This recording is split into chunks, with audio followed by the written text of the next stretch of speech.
الحمد للہ رب العالمین، الصلاۃ والسلام علی سید الانبیاء والمرسلین وعلی آلہ واصحابہ اجمعین، اما بعد، اعوذ باللہ من الشیطان الرجیم، بسم اللہ الرحمن الرحیم۔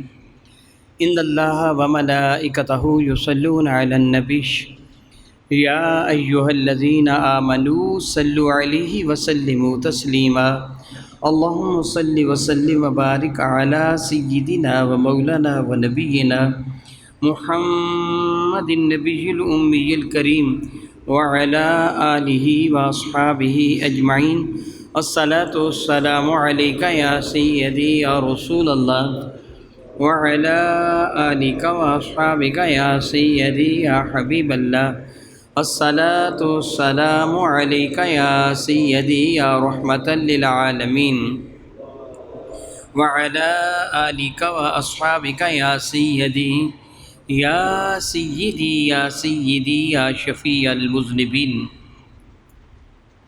نہایت معزز محترم سامعین کرام، بحمد اللہ تعالیٰ ثم الحمد للہ تعالیٰ، پچھلے جمعۃ المبارک کو آپ نے یہ سماعت فرمایا تھا کہ حضرت سیدنا ابراہیم علیہ نبینا علیہ السلام نے جب رب ذوالجلال کے حکم کے مطابق حرم کعبہ کو تعمیر کیا تو آپ دوران تعمیر دعا مانگ رہے تھے، جس طرح اللہ تعالیٰ جل وعلا ارشاد فرما رہا ہے وَيَرْفَعُ إِبْرَاهِيمُ الْقَوَاعِدَ مِنَ الْبَيْتِ وَإِسْمَاعِيلُ، جب ابراہیم و اسماعیل علیہ السلام اس گھر کی دیواروں کو بلند کر رہے تھے تو عرض کر رہے تھے ربنا تقبل منا انک انت السمیع العلیم، اے ہمارے پروردگار ہماری جانب سے اس کوشش کو، کاوش کو شرف قبول سے نوازنا، تو سننے اور جاننے والا ہے۔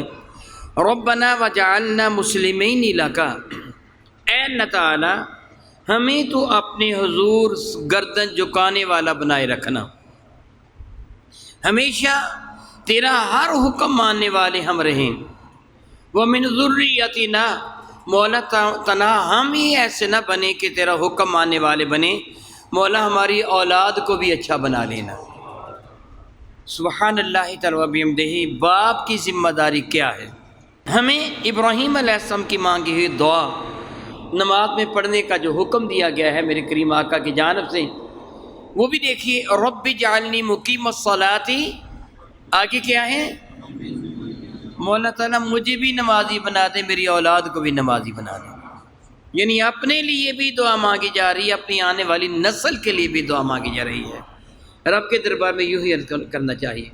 تو یہاں ابراہیم علیہ السلام کیا دعا مانگ رہے ہیں؟ ربنا، ابراہیم و اسماعیل دونوں، ربنا ہے ہمارے پروردگار، وجعلنا مسلمین لک، مولا تعالیٰ ہمیں تو ایسا بنا دے تیرے ہر حکم کے سامنے ہم سر تسلیم خم کرنے والے بن جائیں۔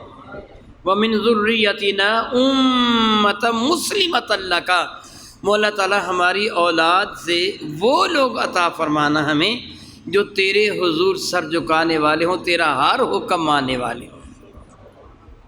آپ کو یاد ہوگا کہ میں پچھلے جمعۃ المبارک کو یہ بتا چکا ہوں کہ ہمارا نام مسلمان کس نے رکھا ہے؟ حضرت ابراہیم علیہ السلام نے ہمارا نام مسلمان رکھا، اور آپ کے ان دعاؤں سے ایک بات کا یہ پتہ چلا، علم ہوا، جس طرح کہ میں پچھلے جمعۃ المبارک کو بالوضاحت آج اختصار سے کر رہا ہوں کہ تمہیں کوئی بھی نیکی کی توفیق ملے تو تم اس کو رب کائنات کا احسان مان لو، خواہ آپ حج کریں، آپ عمرہ کریں، آپ روزہ رکھیں، آپ نماز ادا کریں، آپ زکوٰۃ ادا کریں، آپ اللہ کی راہ میں کو سخاوت کریں، جب بھی کوئی نیکی کا آپ کو اللہ تعالیٰ جل مجد الکریم آپ کو جو توفیق و ہمت عطا فرمائے نیک عمل کرنے کی، تو اس نیکی پر اپنے رب کا شکر ادا کریں، مولا تیرا شکر ہے کہ تو نے مجھ کو توفیق دے دی ہے۔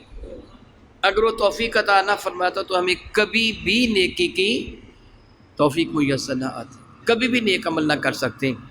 اور یہ ہمارے ساتھ اللہ تعالیٰ کی محبت کی دلیل ہے، یہ نیکی کی توفیق ملنا ہمارے ساتھ اللہ تعالیٰ کی محبت کی دلیل ہے۔ دلیل اس کی کیا ہے؟ میں آپ کو ایک سادہ سے جملوں میں اگرچہ مثالیں دی جا سکتی، یہ مثال پوری طرح صحیح نہیں ہے، مگر سمجھانے کے لیے مثال آپ کو دے رہا ہوں. کوئی کالونی بہت بہترین کالونی بنی اور جس میں دنیا جہان کی ساری سہولتیں میسر ہوں، وہاں ایک مرلے کی قیمت 20 لاکھ روپیہ ہو. میری بات کو آپ سمجھیے گا، میں نے کیا کہا؟ وہاں ایک مرلے کی قیمت 20 لاکھ روپیہ ہو، اور وہ جو کالونی کا مالک ہے وہ اعلان کر دے کہ میں 1 ہفتہ تک کالونی میں پلاٹ لینے والوں کو 1000 روپیہ پر مرلہ کے اعتبار سے یہ کالونی کے پلاٹ فروخت کروں گا. قیمت اس کی اصل کیا ہے؟ دیکھ کتنے کی رہا ہے؟ 1000 کی. دیکھ کتنے کی رہا ہے؟ قیمت اصل کیا ہے؟ 20 لاکھ روپیہ. آپ کو پتہ چل جاتا ہے. آپ ایمان سے بتائیے، آپ اس خبر کو کن کن لوگوں کے سامنے ظاہر کریں گے؟ دشمنوں کے سامنے کہ دوستوں کے سامنے؟ آپ اپنے بیٹے کو، بیٹی کو، بھائی کو، بہن کو، ابا کو، ماں کو، قریبی کو جلدی کرو خرید لو. ایسے ہوگا نا؟ تمہارے پاس جتنی رقم ہے ساری خرچ کر دو، نہیں ہے تو کوئی چیز بیچ دو. یہ 20 لاکھ روپیہ پر مرلہ جگہ تھی، تمہیں مل رہی ہے 1000 میں. اگر جیب میں پیسے نہیں، قرض لے لو کسی سے، جیسے تیسے ہو خرید لو. اور آپ سمجھتے ہیں کہ آپ نے ان کو اطلاع دے کے ان پر احسان کیا ہے. ایسے ہے نا، بھی ان کا بھلا سوچا ہے نا. بلا تمثیل، بلا تشبیہ کہ اللہ کے ساتھ کسی کی مثال نہیں دی جا سکتی. میرا اللہ فرماتا ہے میری راہ میں خرچ کر کے جنت کے محل خرید لو. اور خرچ کیا کرو؟ خرچ کتنا کرو؟ ہمیشہ کے لیے باقی رہنے والی شے کے لیے وہ خرچ کرو جو ضائع ہو جانے والی ہے. دنیا کی دولت ضائع ہو جائے گی، پھر خرچ کتنا کرو. اللہ اکبر. رب کائنات قرآن کریم میں فرماتا ہے الذین ينفقون اموالهم فی سبیل اللہ کمثل حبۃ الی آخرہ. میری راہ میں جو اللہ کی، یعنی اللہ تعالیٰ فرماتا ہے میری راہ میں جو میری رضا کی خاطر، یعنی وہ لوگ الذین ينفقون اموالهم فی سبیل اللہ، جو لوگ اللہ کو راضی کرنے کے لیے اس کی راہ میں خرچ کرتے ہیں، ان کی مثال اس طرح کہ ایک خرچ کرتے ہیں تو 700 کا اللہ تعالیٰ ثواب عطا فرماتا ہے. صرف 700 کا نہیں، واللہ یضاعف لمن یشاء. اللہ جس کے لیے چاہے اضافہ فرما دیتا ہے. کتنا اضافہ فرماتا ہے؟ کتنا اضافہ فرماتا ہے؟ سنیے، میرے کریم فرماتے ہیں جو اللہ کی رضا کی خاطر پورے اخلاص و محبت کے ساتھ خرچ کرتا ہے، اللہ بے نیاز ہے. چاہے قبول فرمائے تو ایک کھجور خرچ کرنے والے کو احد پہاڑ کے برابر ثواب عطا فرما دیتا ہے. دیکھیے کتنی مہنگی شے، کتنی سستی. ایک کھجور خرچ کرنے والے کو احد پہاڑ کے برابر. میں نے تو 1000 روپیہ اور 20 لاکھ کا ہے نا، اس کی تو کچھ نہ کچھ آپس میں مناسبت ہے. احد پہاڑ 7.5 8 کلومیٹر لمبا ہے، چوڑا ہے، اونچا ہے. خرچ کھجور کرتا ہے، پہاڑ احد کے برابر ثواب ملتا ہے. گویا کروڑ ہاں نہیں، ارب ہاں ارب کے اعتبار سے وہ رقم بڑھ جاتی ہے. تو پھر توفیق کس کو دے گا؟ اللہ. جس سے پیار کرے گا اسے توفیق دے گا نا. تو پھر اللہ تعالیٰ جل وعلا اگر آپ کو کسی بھی نیکی کی توفیق دے تو اس کا شکر ادا کیا کیجیے. اے اللہ تعالیٰ تیرا شکر ہے. دیکھیں ابراہیم علیہ السلام کی دعاؤں سے یہی ایک سبق ملتا ہے کہ ابراہیم علیہ السلام نے اللہ کے حکم پر گھر میں کعبہ بنا کر کہ مولا قبول کر لینا، یہ تیرا احسان ہے جو تو نے ہم کو توفیق دی ہے. پھر عرض کیا ربنا وجعلنا مسلمین لک ومن ذریتنا امۃ مسلمۃ لک وارنا مناسکنا وتب علینا انک انت التواب الرحیم. اس کے تحت میں پچھلی جمعۃ المبارک کو عرض کر چکا ہوں کہ ابراہیم علیہ السلام نے دعا مانگی مولا تعالیٰ میرے بعد میری نسل سے میری روحانی اولاد وجعلنا مسلمین لک ومن ذریتنا، ہماری روحانی اولاد میں پیدا کرنا امتن، ایک ایسی امت مسلمۃ لک جو تیرے حضور سر جھکانے والے مسلمان پیدا کرنا. تمہارا نام مسلمان رکھا تھا. پھر ابراہیم علیہ السلام نے ایک اور دعا مانگی جو آج کا موضوع گفتگو ہے. پہلے یہ سمجھیے میری روحانی اولاد میں کون پیدا کرنا؟ مسلمان. میری روحانی اولاد میں ابراہیم نے مانگا کن کو پیدا کرنا؟ مسلمانوں کو. ربنا وابعث فیہم رسولا. رسولاً لام کے اوپر دو زبر ہے، تنوین ہے جو عظمت کی دلیل ہے. معنی یہ بنے گا مولا جو میں نے اپنی اولاد میں مسلمان مانگے ہیں نا، ربنا اے ہمارے پالنے والے، وابعث فیہم ان مسلمانوں میں پیدا کرنا رسولاً شاندار رسول بھیجنا. یعنی میں دعا مانگ میری اولاد میں ایسی امت پیدا کرنا جو مسلمان ہوں، اور آپ کا نام ان مسلمان رکھا. اور ان مسلمانوں کے اندر ربنا وابعث فیہم رسولا، مولا تعالیٰ ان میں شاندار رسول پیدا فرمانا. وہ رسول کیا کرے؟ یتلو علیہم آیاتک، مولا وہ ان کے سامنے تیری آیتوں کی تلاوت کرے. سبحان اللہ، ان کو قرآن کریم پڑھ کر سنائے، تیرا پاک کلام ان کے سامنے تلاوت کرے. سبحان اللہ تعالی و بحمدہ. اس لیے میرے نبی فرمایا کرتے تھے میں اپنے جد امجد حضرت ابراہیم کی دعا ہوں، اپنی ماں کا وہ خواب ہوں جو انہوں نے دیکھا تھا. ابراہیم علیہ السلام کی دعا ہوں. ابراہیم علیہ السلام نے ہمارے لیے دعا مانگی، اور ہم بھی بطور شکر نعمت کیا کرتے ہیں؟ ہر نماز میں درود ابراہیمی پڑھتے ہیں. کہ آپ نے ہمارے لیے دعا مانگی، بڑا احسان آپ کا کہ آپ نے ہمارے لیے اتنے اعلیٰ رسول کی دعا مانگ دی کہ مولا تعالیٰ نے شاندار رسول نازل فرمانا. یتلو علیہم آیاتی کا، مولا تعالیٰ ان کے سامنے تیری آیتوں کی تلاوت کرے. تنہا تلاوت ہی نہ کرے بلکہ کیا ہو، وَيُعَلِّمُهُمُ الْكِتَابَ، ان کو کتاب کا علم بھی سکھا کے جائے. اب میں آپ کے سامنے قرآن مجید فرقان کی آیات مبارکہ کی تلاوت کرتا ہوں.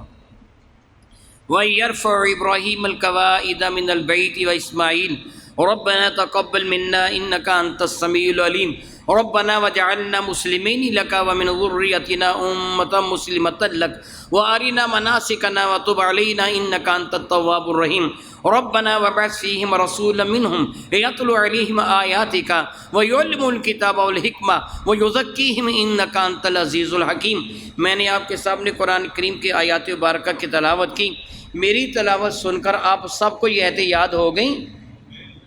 جی، پتہ چلا کہ تنہا تلاوت کرنا تو کافی نہیں ہے، لوگوں کے پلے ہی کچھ نہیں پڑے گا. تنہا تلاوت کر کے چلے جائیں؟ نہیں، مولا تنہا تلاوت نہ کرے، یعلمہم، ان کو تعلیم بھی دے جائیں. یاد رکھیے، میں آپ کی اطلاع کے لیے، اللہ تعالیٰ نے قرآن کریم کے سوا 3 اور کتابیں بھی نازل فرمائی ہیں صحائف کے سوا. صحائف جو عطا فرمائے، صحائف صحیفہ کی جمع ہے، صحیفہ ایک صفحہ کو کہتے ہیں. یعنی نبیوں کی جانب اوراق، جس طرح خط یا پمفلٹ ہوتا ہے یا اشتہار ہوتا ہے، اس کو صحیفہ کہتے ہیں عربی میں. ایک صفحہ زیادہ صفحات پر مشتمل کچھ ہے تو اس کو کیا کہتے ہیں؟ کتاب. ایک صفحہ ہو تو اس کو آپ صحیفہ، صفحہ، ورق، پمفلٹ، اشتہار کا نام دیں گے. اور زیادہ اوراق مل جائیں تو پھر وہ کتاب. 4 کتابیں نازل کی ہیں رب کائنات جل وعلا نے. پہلے کتاب نازل فرمائی تورات، پھر زبور، پھر انجیل، اور سب سے آخر قرآن کریم. آپ کی اطلاع کے لیے پہلی جو 3 کتابیں ہیں تورات، زبور اور انجیل، یہ ان کے ماننے والوں کو زبانی یاد نہیں ہوتی تھیں، نہ ہو سکتی ہیں، نہ آج نہ کل، نہ پہلے تھی نہ آج ہے، نہ قیامت تک کیسے ہوگا. یہ کتابیں صرف نبیوں کو یاد تھیں. کن کو یاد تھیں؟ صرف نبیوں کو یاد تھیں. اگر وقت کی قلت نہ ہوتی تو میں تفصیل کے ساتھ حضرت عزیر کا واقعہ بیان کرتا. ان کی نبوت کی دلیل ہی یہ تھی کہ لوگوں نے کہا تھا کہ اگر تم نبی ہو تو ہمیں تورات سناؤ، اور آپ نے زبانی تورات سنا دی تھی. گویا تورات صرف نبیوں کو یاد ہوتی تھی، نبیوں کے سوا کسی اور کو. پہلی کتابیں صرف نبیوں کو یاد ہوتی تھیں. یہ میرے نبی کی کتاب کا معجزہ ہے کہ چھوٹے چھوٹے بچوں کو بھی زبانی یاد ہے. یہ میرے نبی کا معجزہ ہے کہ قرآن کریم چھوٹے چھوٹے بچوں کو بھی. آج آپ کسی عیسائی کو چیلنج کریں، بازار میں انجیل مل جاتی ہے، آسانی سے مل جاتی ہے. بازار سے انجیل خریدیں. کسی بڑے سے بڑا عیسائی پادری جو آپ کے علاقہ میں ہو، اسے کہیں کہ میں انجیل پکڑ لیتا ہوں تو مجھے زبانی سنا دیں. چند ایک سطرے تو سنا دے گا، ایک آدھ صفحہ رٹا لا کے سنا دے گا، پوری انجیل نہیں سنا سکے گا، حالانکہ چھوٹی سی انجیل ہے، اردو زبان میں انجیل ملتی ہے، وہ اردو زبان میں بھی نہیں سنا سکے گا۔ یہ معجزہ میرے نبی کا ہے کہ عربی کا قرآن چھوٹے چھوٹے بچوں کو بھی یاد ہے، پورے کا پورا یاد ہے۔ ابراہیم علیہ السلام نے دعا مانگی تھی، مولا وہ کتاب ان کو تعلیم بھی دے کے جائے، تنہا کتاب کی تعلیم ہی نہ دے، سنہا تلاوت کا لینا۔ میں نے آپ کے سامنے تلاوت کی، اگر آپ کو یاد بھی ہو جاتی، اتنے زیادہ آپ ذکی و ذہین ہوتے کہ پہلی مرتبہ سن کر یاد کر لیتے، تو کیا جو اس کے اندر اسرار اور رموز چھپے ہوئے ہیں ان کا بھی آپ کو پتہ چل جاتا ہے۔ ابراہیم علیہ السلام دعا مانگی، ربنا میرے مولا تعالیٰ ان کو کتاب بھی عطا فرما، یعلمہ الکتاب والحکمہ، وہ کتاب بھی سکھائے اور حکمت کے موتی جو کتاب کے اندر ہے وہ بھی ان کو دے کے جائے۔ پھر میرے نبی کے سکھانے کا انداز کیا تھا، میرے نبی کے سکھانے کا انداز کیا تھا، میں اس کی مثال دے کے آپ کو سمجھاتا ہوں۔ الحمدللہ تعالیٰ ایمان کو تازگی میسر آئے گی۔ یاد رکھیے، میرے اور آپ کے کریم آقا تاجدار ارب و عجم شفیع معظم رحمت عالم صلی اللہ علیہ وسلم کسی اسکول، کسی کالج، کسی یونیورسٹی یا کسی بھی شخص کے سامنے آپ نے ذان و ادب طے نہیں کی، آپ کسی سے پڑھے نہیں ہیں، میرے نبی کسی سے پڑھے۔ سبب کیا ہے کہ استاد کا درجہ شاگرد سے بڑا ہوتا ہے، تو نبی کا درجہ تو سب سے بڑا ہے ساری مخلوق میں، یعنی اللہ نے نبی کو ساری مخلوق میں عظیم المرتبت بنایا ہے۔ تو اگر نبی کسی کا شاگرد ہوتا تو استاد کا درجہ پھر نبی سے، اور یہ ناجائز ہے کہ امتی کا درجہ نبی سے زیادہ ہو، اس لیے رب کائنات نے میرے کریم آقا کو کسی کا شاگرد نہیں بنایا، بلکہ خود میں الرحمن علم القرآن، محبوب کو قرآن میں خود رب سکھا رہا ہوں۔ علم کا معلم تکن تعلم، محبوب جس بھی شے کا علم نہیں میں رب آپ کو سکھا رہا ہوں، گویا اللہ میرے نبی کا استاد ہے۔ پھر میرے نبی نے بھی کوئی اسکول نہیں بنایا، کوئی کالج، کوئی یونیورسٹی نہیں بنائی۔ اس زمانہ میں نہ رواج تھا نہ ایسے تھا، لوگ بہت کم پڑھے لکھے تھے، 100-200 افراد میں ایک آدھ بندہ تھا جو تھوڑا بہت پڑھا لکھا تھا، اس زمانے کا یہی رواج تھا۔ اور پھر یہ لوگ کیسے تھے؟ عمومی طور پر یہ لوگ اجاڈ تھے۔ کیا تھے؟ سخت گیر، جاہل ترین لوگ تھے، زمانہ جاہلیت والے جاہل ترین لوگ تھے۔ الیاذ باللہ تعالیٰ ثم الیاذ باللہ تعالیٰ، الیاذ باللہ تعالیٰ۔ اس سے بڑھ کر جہالت کیا ہوگی کہ مرد اپنی بیوی کو کسی کے ہاں بھیجتا؟ بتائیے اس سے بڑھ کر جہالت اور کیا ہوگی؟ بیٹی معاذ اللہ تعالیٰ اس کے ساتھ ایسا فعل کر لیا جاتا، حرم کعبہ کا طواف بے لباس ننگے ہو کر کیا جاتا، بدکاری عام تھی، جانوروں کی طرح زندگی بسر کرتے تھے۔ آج کل آپ کے ہاں خانہ بدوش ہیں، بادیہ نشین، جس کو آپ پنجابی میں ٹپری واس کہتے ہیں، یا چنگڑ وغیرہ جو بھی ان کو نام دیتے ہیں، کہیں ایک جگہ وہ ٹک کے نہیں رہتے، آج یہاں ہے تو کل وہاں ہوں گے۔ ان کی ساری زندگی جانوروں میں گزرتی ہے، روز و شب ان کا جانور میں گزرتا ہے، اور حیا اتنا زیادہ ان میں ہوتا ہے کہ ایک ہی خیمہ چھوٹا سا، اسی میں بیوی ہے، اسی میں بیٹی، اسی میں بہن ہے، وہی بچوں کی ولادت ہوتی ہے۔ پھر جانتے ہیں کتنے زیادہ حیا والے وہ ہوتے ہیں۔ عرب کا معاشرہ ان سے کہیں گیا گزرا تھا، جو موجودہ زمانے کا یہ خانہ بدوش ہے نا، ان سے کہیں زیادہ گیا گزرا ان لوگوں کا وہ معاشرہ تھا، اتنا گرا ہوا معاشرہ، مگر میرے نبی کی نگاہ کرم نے ان کو کہاں سے کہاں تک پہنچا دیا۔ یہ بستی والوں کو سمجھانا آسان ہوتا ہے، شہر والوں کو سمجھانا آسان ہوتا ہے، اجاڈ قسم کے لوگوں کو سمجھانا آسان نہیں ہوا کرتا۔ میرے نبی نے ان کی تربیت فرمائی ہے۔ حضرت حفیظ نے بہت خوب جملہ کہا، خود نہ تھے جو راہ پر اوروں کے ہادی بن گئے، خود نہ تھے جو راہ پر اوروں کے ہادی بن گئے، کیا نظر تھی جس سے مردوں کو مسیحا کر دیا۔ مسیحا کہتے ہیں، حضرت عیسیٰ علیہ السلام کو مسیح کہتے ہیں نا، کہ جو حکم کے ساتھ مردوں کو زندہ کرتے تھے، مرے ہوئے کو ٹھوک کر مار کہتے قوم بزن اللہ، اللہ کو اسے زندہ ہو جا، مردہ زندہ ہو جاتا۔ یہ کام کس کا؟ حضرت مسیح کا۔ حضرت حفیظ نے بہت خوب کہا، میرے نبی کی نگاہ کرم نے، خود نہ تھے جو راہ پر گمراہ، جو گمراہ تھے وہ کیا بن گئے؟ رہنما۔ جو گمراہ تھے وہ کیا بن گئے؟ تھوڑا سا سوچئے، حضرت سیدنا فاروق اعظم رضی اللہ تعالیٰ عنہ جب ایمان نہیں لائے تھے تو اپنے گھر سے تلوار لے کے چلے تھے نا، وہ سب کو پتہ ہے نا۔ اس سے بڑھ کر گمراہی اور کیا ہوگی؟ نبی کی گستاخی کرنا یا انکار کرنا اور بات ہے، تلوار لے کر کچھ اور عمل کرنے کا ارادہ، یہ کتنا بڑا جرم ہے۔ سوچئے ذرا، ایک عام آدمی کو معاذ اللہ قتل کرنا کتنا گناہ ہے، تو نبی کو معاذ اللہ تعالیٰ ایسے ایسے کرنے کی نیت سے گھر سے نکلے، اس سے بڑا کوئی گمراہ ہو سکتا ہے؟ کتنے بڑے گمراہ تھے، مگر میری نبی کے نگاہ کرم نے ان کو زمانے کا رہنما بنا دیا۔ خود تھے جو راہ پر اوروں کے ہادی بن گئے، وہ کیا نظر تھی جس سے مردوں کو مسیحا کر دیا۔ میرے نبی نے ان کو تعلیم عطا فرمائی، اور تعلیم عطا کرنے کے لیے میرے نبی نے جگہ جگہ اسکول نہیں کھولے، ٹیوشن سینٹر نہیں کھولے، میرے نبی نے کالج قائم نہیں کیے، میرے نبی نے یونیورسٹیاں نہیں بنائی، بلکہ علم عطا کرنے کا طریقہ کتنا حسین تھا، کتنا پیارا تھا۔ سبحان اللہ تعالی و بحمدہ۔ میں اس کی ایک آدھ مثال عرض کرتے ہوں۔ حضرت سیدنا علی المرتضیٰ کرم اللہ تعالی وجہ الکریم میرے کریم آقا کے زیر پرورش رہے ہیں، میرے کریم آقا کے زیر پرورش رہے ہیں۔ غربت ہی مکہ مکرمہ میں بہت زیادہ۔ میرے کریم آقا اپنے چچا حضرت ابو طالب کے پاس آئے تھے کہ ان سارے بچوں کی خوراک تم پیش نہیں کر سکتے، غربت ہے، یہ اپنا بیٹا علی مجھے دے دو، اس کو کھانا میں کھلا دیا کروں، میرے گھر میں رہے گا۔ حضرت علی نے میرے کریم آقا کے ہاں پرورش پائی ہے۔ مکہ مکرمہ میں کوئی اسکول نہیں تھا، کوئی ٹیوشن سینٹر نہیں تھا۔ میرے نبی ہجرت فرما کر مکہ مکرمہ سے مدینہ طیبہ میں آ گئے، حضرت علی بھی بعد میں مدینہ طیبہ میں حاضر ہو گئے۔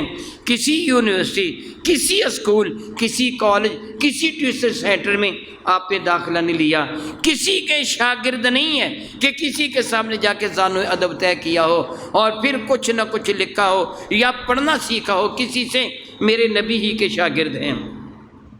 میرے کریم آقا رسول عربی نے ان کو یمن کا گورنر اور چیف جسٹس بنایا۔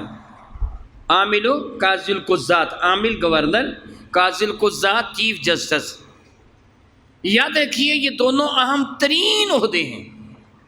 اس زمانہ میں کسی علاقے کا گورنر بنانا گویا اس علاقے کا حکمران بنانا تھا۔ انداز حکمرانی کیا ہے، کس محکموں کو کس طرح چلانا ہے، یہ ہر بندے کے بس کا روگ نہیں ہوا کرتا۔ بلکہ میں آپ کی اطلاع کے لیے جو ہمارے وزیر بنتے ہیں نا، ان کے پلے بھی کچھ نہیں ہوتا۔ یہ سیاسی لیڈر ہوتے ہیں، سارے کا سارا انتظام بیوروکریٹ جو ان کے ماتحت ہوتے ہیں وہ چلاتے ہیں، یہ صرف اور صرف علامتی سربراہ ہوتے ہیں۔ آپ کو یاد ہوگا، مجھے یاد ہے، جو تھوڑی زیادہ عمر کے ہیں نا، میں حکومت کا نام نہیں لوں گا، میری عادت ہے، آپ کو یاد ہوگا ایک حکومت میں ایک شخص کو وزیر آبپاشی وابڈا کا واٹر اینڈ سینیٹیشن کا وہ وزیر بنایا تھا۔ تو وزیر آبپاشی منگلا ڈیم کے دورے پر تشریف لے گئے، جو پانی کے وزیر تھے نا وہ کہاں گئے، اور وہاں جو انجینئر تھے ان سے ایک سوال کیا، یہ اخبارات میں آیا تھا، بڑا مذاق بنا تھا۔ انجینئر سے سوال کیا، بتائیے جس پانی سے بجلی نکال لی جاتی ہے وہ پانی پینے کے قابل رہ جاتا ہے؟ پتہ چلا آپ کو کہ نہیں چلا؟ جی کیا پتہ چلا آپ کو؟ آپ کے بھی شاید علم میں نہیں ہے۔ بتائیے آپ کو پتہ ہے کہ جس پانی سے بجلی نکال لی جائے وہ پانی فصلوں کو لگانے کے قابل ہوتا ہے کہ نہیں؟ بتائیں گے آپ؟ ہوتے ہیں، کیوں؟ اس سے تو بجلی نکال لی گئی ہے۔ جی پانی سے بجلی نہیں نکالتے، تو وزیر کو اتنا بھی نہیں پتا تھا۔ وزیر کو اتنا بھی نہیں پتا تھا کہ پانی نے تو ٹربائن چلانی ہے، ٹربائن نے ڈینمو کو چلانا ہے، ڈینمو سے بجلی پیدا ہونی ہے، یہ پانی سے تو پیدا نہیں ہوتی۔ کہتے کیا ہے جی پانی سے بجلی پیدا ہو رہی ہے، کہتے یہی ہے نا۔ تو وزیر صاحب کا علم اتنا ہی تھا، انجینئر سے پوچھتا ہے کہ جس پانی سے بجلی نکال لی جائے تو ہنسی کے سوا اور کیا تھا، ان کے پلے کچھ بھی نہیں ہوتا۔ آپ جانتے ہیں عموماً یونین کونسل کا جو چیئرمین ہوتا، جو ناظم ہوتا ہے نا، اس کو کچھ نہیں پتہ ہوتا، سارا پتہ سیکرٹری کو ہوتا ہے، وہ صرف دستخط کرنے والا ہوتا ہے، اس کے سوا کچھ نہیں۔ لیکن اس زمانہ میں تو وزیروں کی، مشیروں کی، معاونین کی بھرمار نہیں تھی۔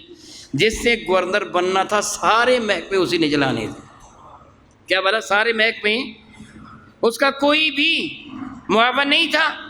اور پھر قاضی القضاء، چیف جسٹس، علم القضایا کیا ہے، فیصلہ کس طرح کرنا ہے، مقدمہ کس طرح سننا ہے، مدعی مدعا علیہ پہ جرا کس طرح کرنی ہے، پھر دونوں کو سن کر فیصلہ کیا کرنا ہے، ایک بڑا علم ہے، کئی سال لگ جاتے ہیں، کھپ جاتا ہے بندہ اس علم کو حاصل کرنے کے لیے، پھر بھی غلطی ہو جاتی ہے۔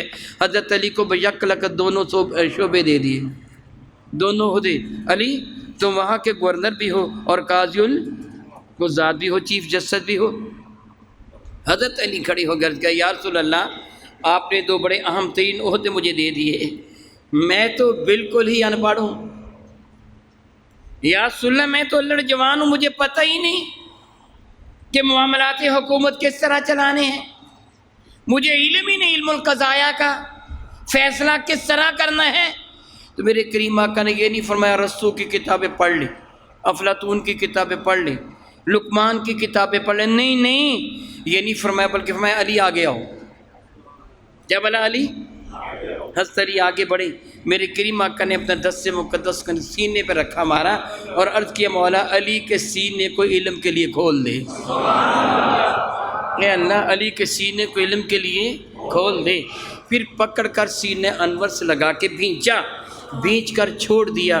علی فرماتے اللہ کی عزت کی قسم اتنا علم آ گیا کہ علم کا سمندر دریا دل میں ٹھاٹے مارنے لگا۔ اس کے بعد کبھی کوئی فیصلہ میرے سامنے ایسا آیا ہی نہیں کہ جس کا علم سائل کے سوال سے پہلے نہ مجھے ہو گیا ہو۔ سائل ابھی سوال مکمل نہیں کرتا تھا، اس کا جواب مجھے پتا تھا، اس کا جواب یہ دینا ہے۔ میرے نبی کے سکھانے کا انداز ہے۔ ایک اور بات عرض کر دیتا ہوں، بہت سارے واقعات سے دو عرض کر رہا ہوں۔ حضرت ابی ہریرہ حاضر ہوئے، عرض کیا یا رسول اللہ علیہ السلام جی چاہتا ہے کہ میں آپ کے ارشادات عالیہ کو آگے پھیلاؤں، آپ سے بات سنوں، بات سن کر لوگوں کو بتا دوں، مگر ایک نقص ہے میرے اندر، یا رسول اللہ کند ذہن ہوں، ذہین نہیں ہوں۔ آپ ارشاد فرماتے ہیں سنتا تو ہوں مگر بھول جاتا ہوں، ایسے ہوتا ہے نا، ہم سب کی عموماً یہی عادت ہے کہ نہیں، جتنی میں نے باتیں کی ہیں چند ایک آپ کو یاد رہیں گی، باقی ساری بھول جائیں گی، ایسے ہے نا، چند ایک یاد رہیں گی باقی ساری بھول جائیں گی۔ عرض کیا یا رسول اللہ جی یہ چاہتا ہے میں سنوں اور کچھ بھی نہ بھولوں، میں لفظاً بلفظاً آ کے وہی منتقل کر دوں، مگر میرا حافظہ ساتھ نہیں دیتا، تو پھر اس کا طریقہ کیا ہوگا؟ آپ میرے پاس آئیں گے، میں ایک طبیب ہوں، حکیم ہوں، میں کہوں گا جی فلاں جوارش لے لو، فلاں خمیرہ لے لو، فلاں معجون لے لو، فلاں صفوف لے لو، فلاں شربت لے لو، وغیرہ وغیرہ، یا کوئی وظیفہ بتا دوں گا یہ وظیفہ بھی ساتھ کرو، یہ بھی کر لو، محنت کرو، 2 ماہ تک دوائی کھاؤ انشاءاللہ حافظہ ٹھیک ہو جائے گا، 3 ماہ تک دوائی کھاؤ حافظہ ٹھیک ہو جائے گا، مگر میرے نبی کے دربار میں ایسے نہیں ہے۔ ابھی ہریرہ کہتے یا رسول اللہ حافظہ کمزور ہے، میرے کریم نے فرمایا اپنا دامن پھیلاؤ، جولی پھیلاؤ، جولی پھیلاؤ۔ ابھی ہریرہ کہتے میں نے اپنی چادر کی جولی بنا کر پھیلا دی بارگاہ رسالت مآب میں، میرے قریب نے ہاتھ اوپر کیا، اللہ کی رحمت کے خزانوں سے مٹھی بھری، اوپر کر کے ہاتھ یوں مٹھی بھری، مٹھی بھر کے میری جولی میں کھول کے فرمایا سمیٹ لو، فرماتے میں نے سمیٹ لیا، تو اللہ کی قسم وہ دن جائے آج کا ہے جو سونا کبھی بھولا ہے ہی نہیں ہے، جو سونا ہے کبھی بھولا۔ تو میرے نبی نے پھر تعلیم دی، ابراہیم علیہ السلام نے دعا مانگی تھی، یعلم الکتاب والحکمہ، جو کتاب کے اندر پوشیدہ اسرار و رموز ہیں وہ بھی ان کو سکھا کے جائے، جو اسرار و رموز ہے نا وہ بھی سکھا کے جائیں۔ تو میرے قریب نے کس انداز سے سکھائے؟ حدیث مبارکہ میں حضرت عمر نے 12 سال میں میرے نبی سے سورہ بقرہ پڑھی ہے۔ میرے نبی نے کیا کچھ سکھایا ہوگا اور کیا کچھ سیکھا ہوگا۔ سیدنا علی مرتضیٰ کرم الجم کا یہ قول بہت مشہور و معروف ہے کہ رسول رحمت نے جو مجھے سکھایا، اگر حضور کی تعلیمات کو میں بروئے کا لاتا ہوا سورہ فاتحہ کی تفسیر بیان کرنا شروع کروں، کس کی سورہ فاتحہ کی تفسیر بیان کرنا شروع کروں تو 70 اونٹ کتابوں کے بوجھ سے لد جائیں گے، ابھی فاتحہ کی تفسیر مکمل نہیں ہوگی۔ ایک کتاب کو پڑھنے کے لیے ایک وقت درکار ہوتا ہے، پھر دوسری کتاب کو پڑھا جاتا ہے، پھر تیسری کتاب کو پڑھا جاتا ہے۔ ایک اونٹ پر کتنی کتابیں لادی جا سکتی؟ فرماتے 70 اونٹ کتابوں کے بوجھ سے لاد جائیں، ابھی فاتحہ کی تفسیر مکمل نہ ہو، اور باقی ابھی 113 صورتیں قرآن کی باقی ہیں، صرف فاتحہ کی تفسیر مکمل نہ ہو۔ میرے نبی نے کیا کچھ سکھا دیا، کیا کچھ سکھا دیا۔ دیکھیے میں آپ کے سامنے اس آیا مبارکہ وَيُعَلِّمُ الْكِتَابَ وَالْحِکْمَةَ اس کی تفسیر بیان کر رہا ہوں۔ یہ سب کچھ جو کچھ میں نے بیان کیا یہ قرآن پاک پہ لکھا ہوا نہیں ہے، میں نے احادیث نبویہ اقوال صحابہ کے حوالے سے آپ کے سامنے بیان کیا۔ یہ ساری اس کی تفسیر ہے، یہ قرآن میں لکھی نہیں، یہ کس سے بتائی ہے؟ میرے نبی نے بتائی ہے۔ یہ سب کس سے بتائی ہے؟ میرے نبی نے بتائی ہے۔ اور حضرت ابراہیم علیہ السلام نے مزید عرض کیا یعلم الکتاب والحکمہ، کتاب بھی سکھا کے جائیں اور حکمت بھی سکھا کے جائیں، وَيُزَكِّيهِمْ مولا ان کو پاک بھی کر کے جائیں۔ سبحان اللہ، کتنا احسان کیا ابراہیم علیہ السلام نے ہم پر، مولا ایسا نبی ان کو عطا فرمانا۔ اسی لیے تو ہم درود ابراہیمی پڑھتے ہیں ہر نماز میں، مولا ان کو پاکیزہ کر کے جائے۔ اِنَّكَ أَنْتَ الْعَزِيزُ الْحَكِيمُ، اس پہ شک نہیں کہ تو غالب حکمت والا ہے، یعنی تو ایسا نبی بھیجنے پر قادر ہے، ایسا نبی بھیجنے پر قادر ہے۔ ان کو کیا کر کے جائیں؟ پاک۔ سارے میری بات کا جواب آپ دیں گے، ان کو کیا کر کے جائیں؟ پاکیزہ کر کے جائیں۔ الحمدللہ الحمدللہ الحمدللہ تعالیٰ آپ اس بات سے بہت اچھی طرح واقف ہیں، بہت اچھی طرح واقف ہیں۔ ہم ناپاک ہو جاتے ہیں حکمی طور پر، ہم ناپاک ہیں، اور پھر پاک ہونے کا طریقہ کیا ہوتا ہے؟ غسل کر لیں۔ کتنے پانی کے ساتھ؟ جو پورے بدن کو دھو ڈالے۔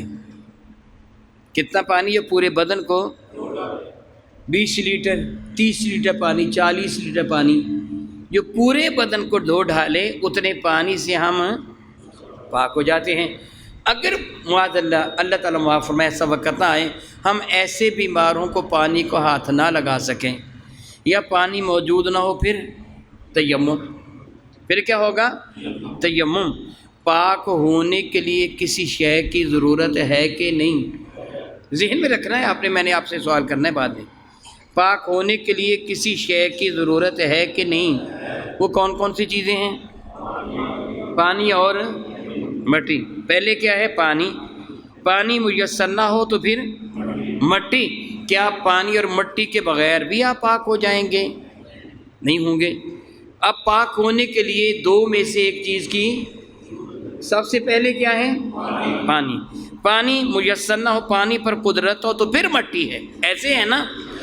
اب دیکھیے آپ 30 لیٹر پانی سے، میں بطور مثال کہہ رہا ہوں، کمی بیشی ممکن ہے، ویسے مثال دے رہا ہوں، 30 لیٹر پانی سے آپ پاک، ہاں کہہ دیجئے 30 لیٹر پانی سے آپ پاک ہو جاتے ہیں۔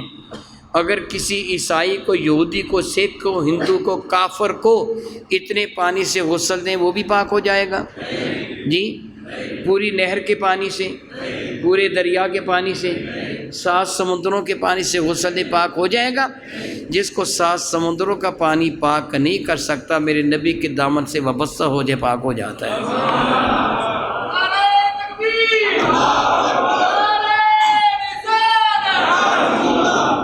کلمہ طیبہ پڑھتا ہی پاک ہو جاتا ہے کہ نہیں؟ ہو جاتا ہے نا. پتہ چلا جس کو دنیا بھر کے سمندروں کا پانی پاک نہیں کر سکتا، میرے نبی کی نگاہ کرم اس کو پاک کر دیتی ہے. ابراہیم علیہ السلام نے کیا دعا مانگی تھی؟ مولا وہ رسول عطا فرمانا جو ان کو نگاہ کرم سے پاک فرما دے، جو ان کو نگاہ کرم سے پاک فرما دے. پھر رب نے وہ رسول عطا فرمایا جو نگاہ کرم سے پاک کر دینے والے ہیں. میری بات کی سمجھ آپ کو آ گئی؟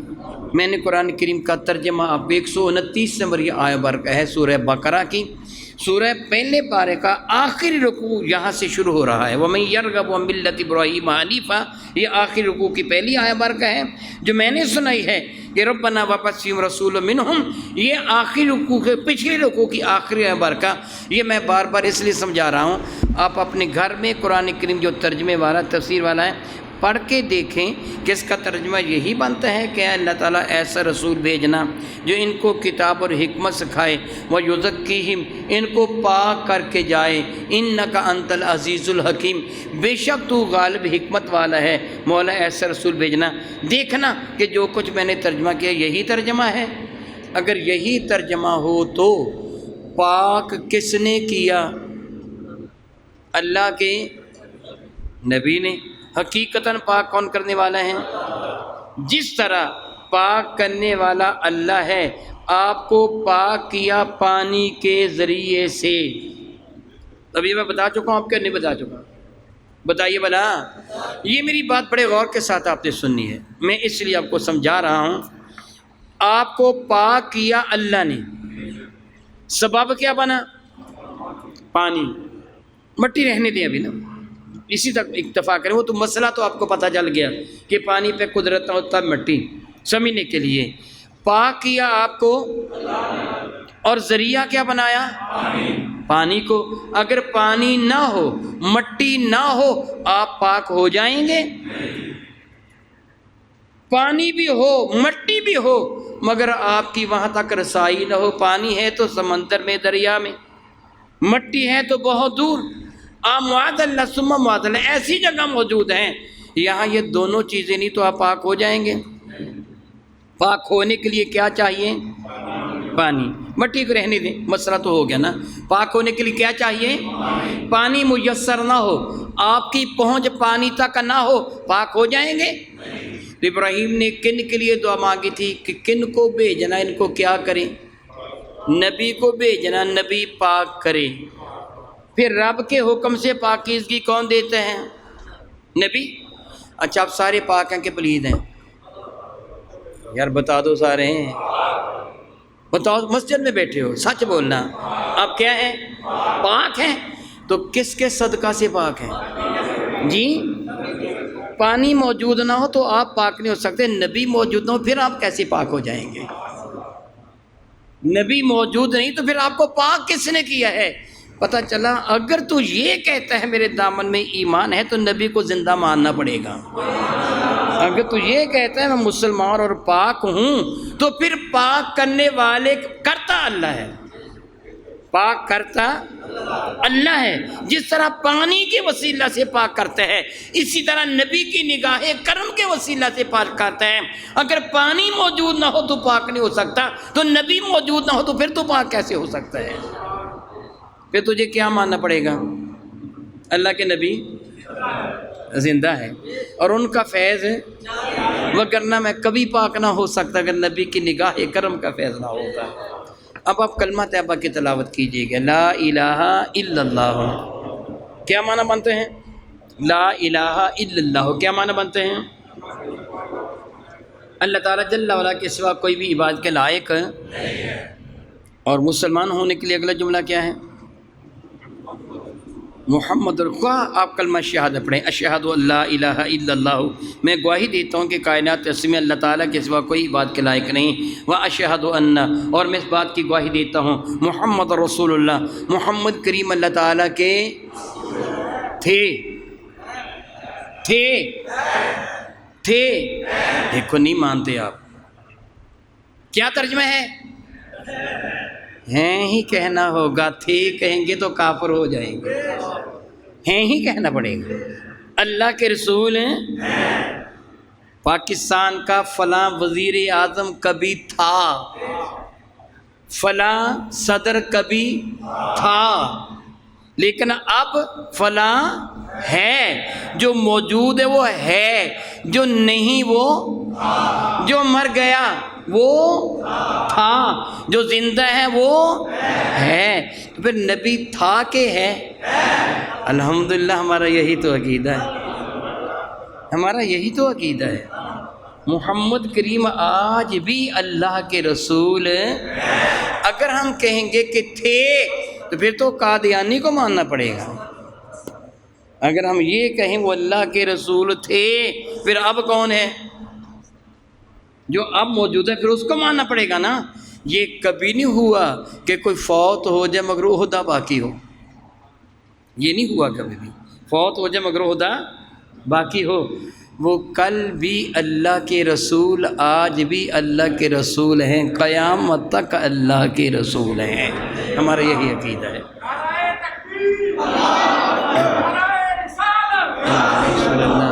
اور جس بھی ایمان والے کو، مجھے اور آپ، جس بھی ایمان والے کو پاکیزگی ملی ہے وہ ان کے صدقہ سے ملی ہے۔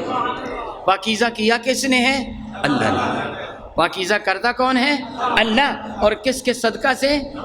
الحمدللہ تعالی۔ یہی ہمارا عقیدہ ہے کہ ہمیں پاک اللہ کرتا ہے لیکن وسیلہ مصطفیٰ کریم کا ہوتا ہے۔ خود میرے نبی ارشاد فرماتے، صحیح بخاری ہے، انما انا القاسم واللہ یؤتی، عطا رب فرماتا ہے تقسیم مصطفیٰ کرتا۔ رب کے خزانے ختم نہیں ہوئے، مسلسل تقسیم ہو رہے ہیں۔ تقسیم کرنے والا نہ ہو تو پھر تقسیم کیسے ہوں گے؟ اللہ تعالی ہمیں حقائق کو سمجھنے اور عمل کی توفیق عطا فرمائے۔ آمین ثم آمین۔ وما علیہ الا البلاغ المبین۔